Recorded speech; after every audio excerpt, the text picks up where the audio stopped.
En los últimos años, la estructura productiva de nuestro país ya mostraba señales de alerta, ¿no? Como excesiva dependencia del sector de la construcción, elevado endeudamiento por parte de las familias, baja productividad, excesiva ocupación en puestos de trabajo de baja cualificación y pérdida de competitividad en sectores clave como puede ser el turismo, ¿no?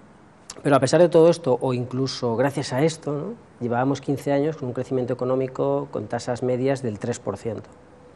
Pero de repente la burbuja inmobiliaria estalla y del sueño en el que todo lo que va bien tiende a ir mejor, pasamos a la pesadilla en la que todo lo que va mal tiene que ir a peor.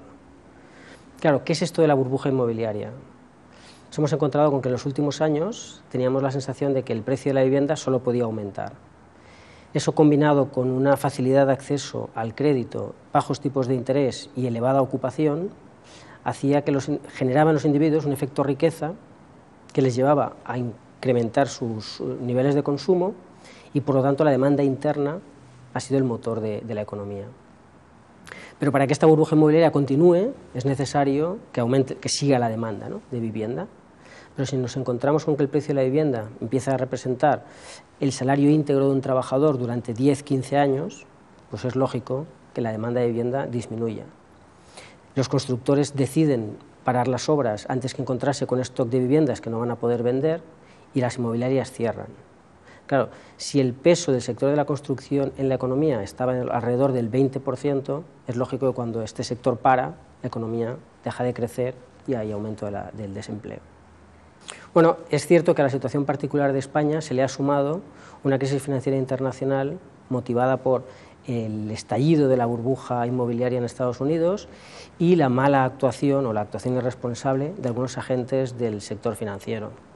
Pero yo creo que el efecto de la crisis financiera en España está siendo menor que en otros países y, paradójicamente, está beneficiando al sistema bancario. Y me explico.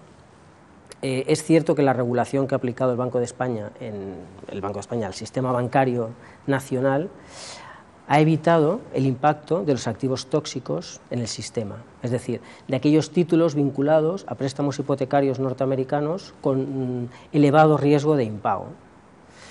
Pero lo que hemos aprendido de las crisis financieras anteriores es que para acabar con ellas es fundamental una respuesta rápida y garantizar la liquidez del sistema. De manera que, a pesar de que el Gobierno insistía que nuestro sistema bancario no estaba expuesto a esta crisis financiera, ha decidido adoptar las mismas medidas que aquellos países que sí que estaban expuestos, como Estados Unidos, como el Reino Unido, como Alemania, es decir, a inyectar liquidez en el sistema. Y nos encontramos con que los bancos que no tienen activos tóxicos no están transmitiendo esa liquidez a la economía real, ¿no? ¿Por qué? Bueno, porque resulta que el volumen de créditos que los bancos tienen contraídos con constructoras inmobiliarias y préstamos hipotecarios representa más del 65%. Por lo tanto, los bancos están aprovechando esta inyección de liquidez no para eliminar activos tóxicos que no tienen, sino para proveerse, ¿no?, ante el posible riesgo de impagos o el aumento de la morosidad con que se van a encontrar, ¿no? Por eso, lo que la crisis financiera internacional ha introducido ha sido un aumento de la desconfianza, ha sido falta de liquidez, y lo que ha hecho que empresas y consumidores se lo piensen dos veces antes de tomar sus decisiones. Y aquellas empresas y aquellos individuos que tienen solvencia, a la hora de llevar a cabo sus pautas de consumo y sus pautas de inversión, se encuentran que acuden a las fuentes de financiación tradicionales y se ha cerrado el grifo. No hay financiación para ellos. Pero no porque los bancos desconfíen de estos agentes económicos, sino porque los bancos desconfían de sí mismos. Es decir, es el sistema bancario el que desconfía de sí mismo. Y ante la dificultad de seguir obteniendo financiación, ya sea a través de los propios bancos nacionales o de bancos extranjeros, pues decide quedarse la liquidez que está aportando el Gobierno. Bueno, es evidente que el sector de la construcción es donde más se está notando el efecto de la desocupación, ¿no?, del aumento del paro. Pero al mismo tiempo, este efecto pobreza que se ha generado en los individuos, consecuencia de que han visto que sus activos inmobiliarios o financieros han perdido valor, les ha llevado a reducir sus niveles de consumo y eso acaba afectando a todos los sectores, ¿no?, con lo que tiene efectos sobre la actividad económica y sobre la ocupación. Por lo tanto, es evidente que los inmigrantes que estaban en el sector de la construcción están sufriendo el aumento del desempleo, que los jóvenes menores de 25 años con contratos temporales están sufriendo el efecto del desempleo y que los mayores de 55 años también lo están notando, ¿no? Pero yo creo que más allá de porcentajes y de colectivos, es bueno que pensemos que estamos hablando de personas, es decir, estamos hablando de individuos que tienen unos conocimientos, tienen unas habilidades que ahora el mercado no demanda, ¿no? Por lo tanto, nos encontramos con individuos que dejan de recibir su fuente principal de ingresos y que se encuentran con que dejan de aumentar sus conocimientos y sus habilidades, incluso pierden parte de las que ya tenían, y que se encuentran con situaciones familiares y personales diferentes, ¿no? Pérdida de autoestima, pérdida de seguridad. Por lo tanto, es importante que dejemos a veces los números, ¿no?, para pensar que estamos hablando de individuos, de personas. Hay que pensar que en 2008, cada día, la destrucción de ocupación ha sido superior a las 2.000 personas, ¿no? Por lo tanto, si tenemos en cuenta, para hacer evidentemente no son datos comparables, pero para situarlo en perspectiva, en 2008, en todo el año, el número de accidentes, de víctimas mortales en carretera fue equivalente a la destrucción de empleo diaria a lo largo del año, ¿no? Por lo tanto, si estamos de acuerdo en que una prioridad es reducir la mortalidad, los accidentes en carretera, pues generar ocupación nos debe preocupar 300 veces más, ¿no? Bien, yo creo que hay tres elementos diferenciadores de nuestro mercado laboral respecto al resto de Europa, o los principales países del resto de Europa. Una es la elevada tasa de paro, es decir, en nuestro mejor momento económico, nuestra tasa de paro es equivalente a la media de la tasa de paro alemana, por ejemplo. Y solo un año después, con las dos economías en crisis, nuestra tasa de paro ya dobla la tasa alemana, y es una de las más altas de Europa, por no decir la más alta de Europa. Se acostumbra a decir que el trabajo es un factor un poco afortunado, porque suele ser el último en incorporarse a la fiesta del crecimiento, pero en cambio es el primero en salir cuando vienen mal dadas, ¿no? Yo creo que esta idea, en el caso de España, está todavía más acentuada. El segundo factor diferencial es la reducida o baja tasa de actividad femenina. En nuestro país la tasa de actividad femenina está en torno al 50%, muy por debajo de la tasa de actividad masculina, y es de las más bajas de la Unión Europea, muy lejos del 70% que tienen, por ejemplo, en Suecia. Lo cual quiere decir que la mitad de las mujeres deciden no incorporarse al mercado laboral. Es cierto que ante la necesidad con la que nos encontramos en este momento, ante la necesidad de incorporar unos ingresos a la familia, pues el colectivo de mujeres mayor de 45 años está intentando incorporarse al mercado laboral, ¿no? Pero es un problema endémico que vamos arrastrando. Y el tercer factor fundamental es la alta temporalidad, es decir, más del 30% de los contratos laborales en España son temporales, ¿no? Con lo que eso supone de falta de incentivos, tanto para empresa como para trabajadores, de aumentar la formación, de invertir en formación. Por tanto, el reto al que se enfrenta España es, por un lado, aumentar el volumen de ocupación, el número de ocupados, pero no solo sin reducir la población activa, sino incrementando la población activa, porque a medio y largo plazo hay que conseguir que esas mujeres se incorporen al mercado laboral, y todo eso reduciendo la temporalidad de los contratos, ¿no? Intentando fidelizar la relación entre empresa e individuos. Bueno, yo creo que como se está demostrando, hacer previsiones es muy difícil, ¿no? Lo que sí parece es que la estructura productiva de España requiere, para generar ocupación, un crecimiento en torno al 2%. Por lo tanto, mientras estemos en una fase de recesión, mientras el Producto Interior Bruto no crezca, pues vamos a seguir aumentando el número de parados. Si llegaremos a 4 millones y superaremos 4 millones y será del 20 o del 19, pues es muy difícil de valorar, ¿no? Digamos que hay tres formas de generar empleo. Una, por parte de la Administración, que la Administración genere ocupación de forma directa. Dos, la autoocupación, es decir, emprendedores que deciden tirar adelante una actividad económica, o bien mediante el trabajo que pueden generar las empresas privadas, ¿no? Si tenemos en cuenta que el 80% del producto mundial que se genera es gracias a las pequeñas y medianas empresas, pues es evidente que la apuesta tiene que ir por permitir que estas empresas sigan generando ocupación, ¿no? Ahora, para que exista una empresa, lo primero que necesitamos es que alguien se arriesgue a tirar adelante ese proyecto, ¿no? Por eso el Gobierno debe intentar marcar unas reglas de juego claras que faciliten esa creación de empresas y que permitan la creación y el mantenimiento de la ocupación por parte de las empresas. Y luego ya será la decisión por parte de los consumidores, si compran a una empresa u otra, la que determinará la viabilidad o no de estas empresas. Claro, para poder determinar cuáles son las soluciones más adecuadas, lo primero que hace falta es un buen diagnóstico, ¿no? Hace 6 meses estábamos intentando salir de situaciones de estanflación, es decir, de elevada inflación y estancamiento económico. Ahora resulta que vamos abocados hacia la deflación, ¿no? Es decir, que los precios cada vez van a ir disminuyendo. Por lo tanto, es fundamental un diagnóstico claro. Ahora, sí parece que como medidas urgentes no tenemos más remedio que aplicar, o debemos aplicar, políticas monetarias y políticas fiscales. Políticas monetarias que lleva a cabo la autoridad monetaria, el Banco Central, y que son fundamentales, aunque se está demostrando que son ineficaces.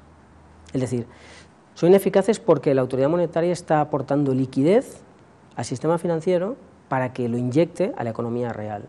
Y lo que está haciendo el sistema financiero es quedarse esa liquidez para tapar agujeros. Por lo tanto, no lo está haciendo llegar a la economía real. En ese sentido es ineficaz. Ahora, son fundamentales, porque es que ese sistema financiero es el responsable de distribuir lo que sería la sangre del sistema, ¿no? El dinero. Por eso, tanto gobiernos como autoridad monetaria están muy preocupados en garantizar que el sistema financiero seguirá funcionando, bien sea nacionalizando los bancos, bajando tipos de interés, garantizando los depósitos, inyectando dinero, ¿no? Aumentando la oferta monetaria de forma directa. Son necesarias, es necesaria la política monetaria, pero sabemos que esa no es la solución. Por eso cada vez más se habla de la necesidad de introducir políticas fiscales.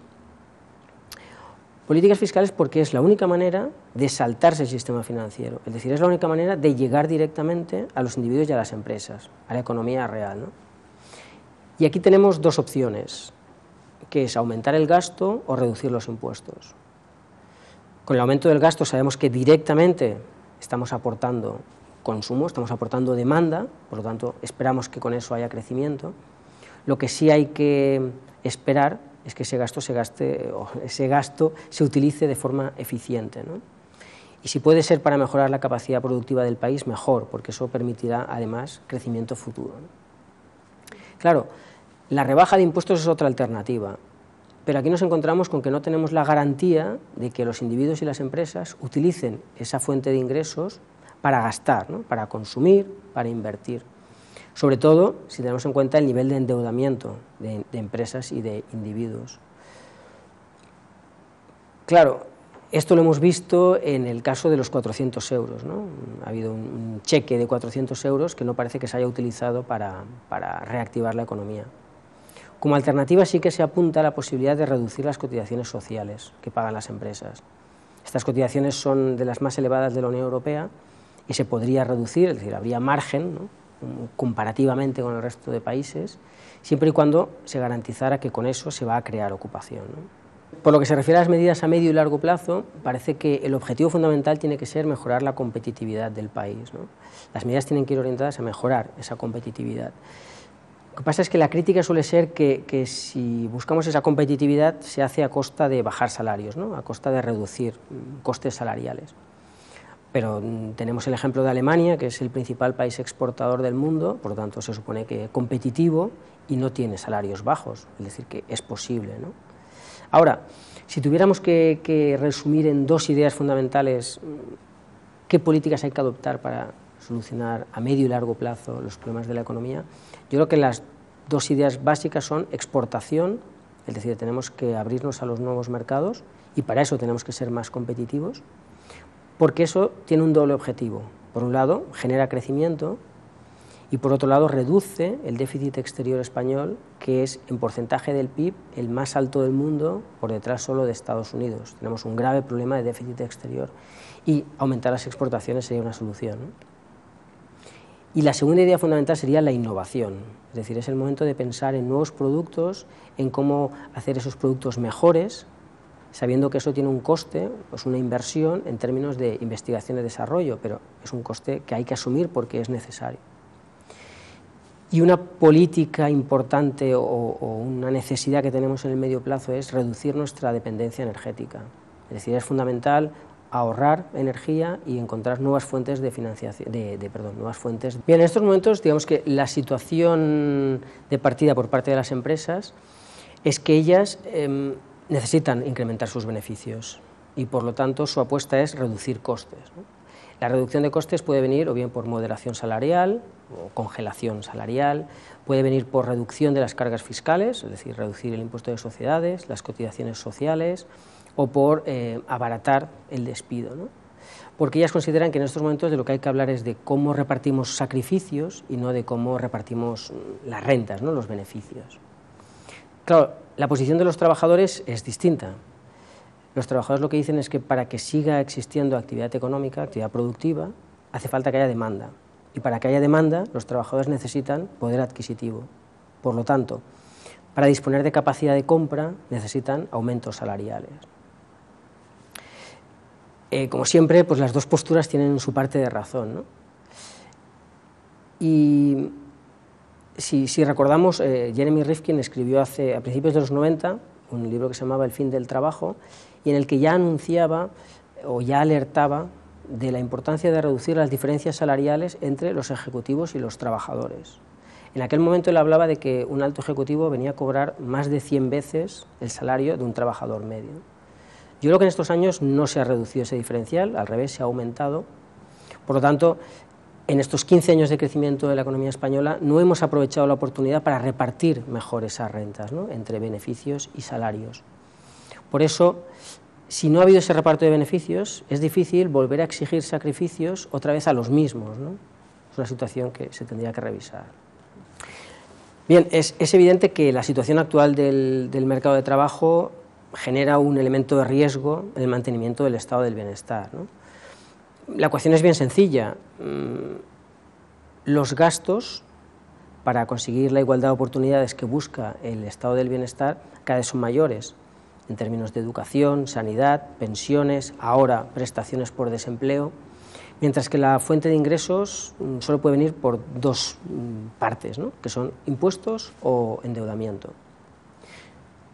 Pero es que para conseguir impuestos, ¿no?, para conseguir recaudar vía impuestos, tenemos tres fuentes de obtención, que son la renta, es decir, que se generen beneficios y que se generen sueldos, también cotizaciones a la seguridad social; la riqueza, aunque las figuras impositivas que gravan la riqueza tienden a desaparecer, ¿no?, el impuesto sobre el patrimonio, el impuesto de sucesiones y donaciones; y el consumo.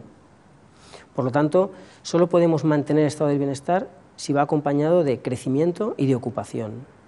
Es necesario que haya crecimiento para que las empresas tengan beneficios, por lo tanto que haya generación en el impuesto de sociedades de ingresos, y es necesario que se generen sueldos, ¿no?, que se genere ocupación, porque esa ocupación supone rentas salariales y supone cotizaciones a la seguridad social.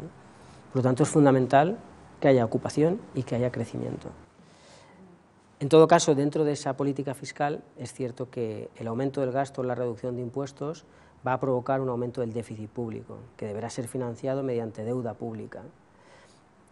España tiene margen porque ha adoptado las medidas necesarias de disciplina presupuestaria en los últimos años, que marcaba el Pacto de Estabilidad y Crecimiento. Por lo tanto, es cierto que tenemos todavía un colchón, aunque los últimos datos apuntan a que ya lo hemos superado, ¿no?, pero es muy importante que una vez hayamos conseguido ese crecimiento económico, hayamos conseguido la creación de empleo, nos acordemos de la importancia de volver a la disciplina presupuestaria, ¿no?, volver a unos niveles de déficit aceptables y volver a reducir los niveles de deuda pública.